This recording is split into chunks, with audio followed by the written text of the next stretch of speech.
Hai semua, selamat datang ke Dunia Perakaunan. Ini adalah misi pertama anda. Dan sedia nak mulakan penggembaraan kita? Jom! Pernah tak awak terfikir macam mana syarikat-syarikat gergasi tu buat keputusan-keputusan penting? Rahsianya sebenarnya ialah satu bahasa khas. Ya, bahasa perakaunan. Dan hari ini kita akan sama-sama belajar unlock rahsia bahasa ni. Okey, ini dia quest map kita untuk hari ini. Mula-mula kita akan fahamkan asas-asasnya. Lepas tu kita akan selami kitaran perakaunan. Pilih pengkhususan awak, tengok macam mana nak jadi seorang profesional, kenal sikit pasal badan-badan profesional dan akhir sekali, langkah pertama awak. Jom kita start. Baik, jom kita masuk section 1. Macam mana-mana game pun, setiap pengembaraan yang hebat mestilah bermula dengan kita faham dulu peraturan asas permainan, kan? Okey, benda pertama yang paling penting, apa beza simpan kira dengan perakaunan? Senang je. Bayangkan macam ni. Simpan kira ni, dia macam kita kumpul dan catat semua item yang kita dapat dalam game. Setiap duit shilling, setiap potion. Penting kan? Tapi perakaunan pula, dia lagi big picture. Dia lah akan tengok semua senarai item tu dan fikirkan strategi. Macam mana nak guna item ni semua untuk menang game? Jadi, simpan kira tu hanyalah sebahagian kecil daripada dunia perakaunan yang lebih besar. Jadi, kalau secara rasminya, apa itu perakaunan? Mudah je. Ia adalah proses kita rekod semua transaksi kewangan dengan teratur. Tujuannya bukan setakat nak tengok apa yang dah jadi, tapi yang lagi penting, ia bagi kita maklumat untuk rancang apa nak buat seterusnya. Macam ada map untuk masa depan bisnes tu. Sekarang, jom kita tengok bahagian yang paling best. Macam mana semua ni berfungsi. Dalam dunia bisnes, ada satu misi utama yang akan diulang-ulang. Tak kisahlah bisnes tu besar ke, kecil ke, semua kena lalui misi ni. Kita panggil dia kitaran per-accountant. Misi ni ada 8 level tau dan kena ikut turutan. Mula-mula, level 1, kita kumpul semua dokumen perniagaan. Macam receipt, invoice. Lepas tu, level 2, kita rekod semua ni dalam buku catatan pertama. Kemudian level 3, kita masukkan dalam ledger untuk susun ikut kategori.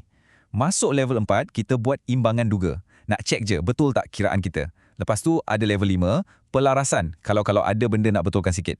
Level 6, kita dapat imbangan duga terselaras. Hampir siap. Level 7, catatan penutupan. Dan akhirnya, level 8, kita dapat final boss dia, iaitu penyata kewangan. Inilah yang akan cerita semua pasal kesihatan bisnes tu. Setiap level ni penting untuk kita naik ke level seterusnya.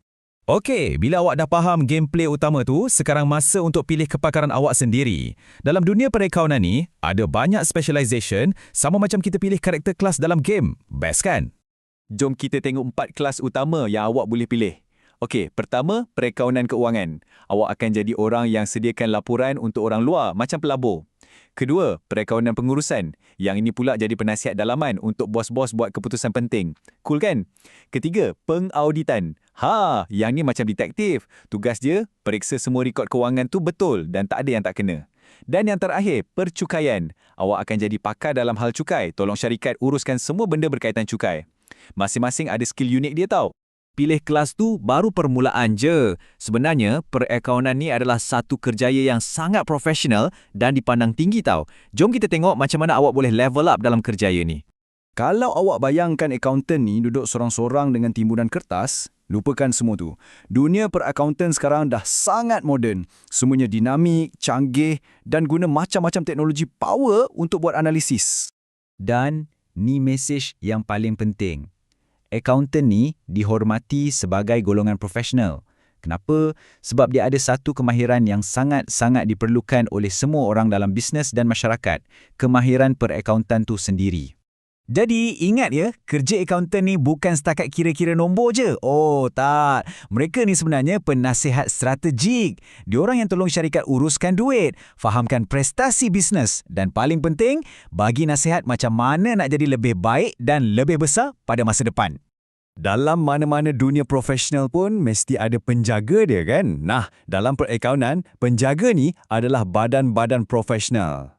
Badan-badan ni kita boleh bayangkan macam guild yang pastikan semua accountant main ikut peraturan. Dioranglah yang tetapkan standard, rules dan kod etika. Semua ni penting supaya orang ramai percaya dengan kerja yang accountant buat. Bila ada kepercayaan, barulah semuanya berjalan lancar.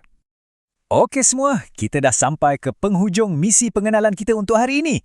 Tanya, jom kita imbas balik apa yang kita dah belajar.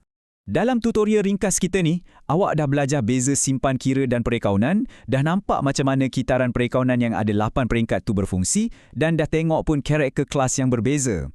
Ingat satu benda ni, perakaunan ni, dialah bahasa yang gerakkan seluruh dunia bisnes. Misi pengenalan dah pun selesai. Tutorial complete. Sekarang awak dah ada pengetahuan asas. Soalannya, apakah langkah pertama yang awak akan ambil dalam pengembaraan perakaunan awak sendiri? Jom teruskan belajar dan terukai dunia yang sangat menarik ni.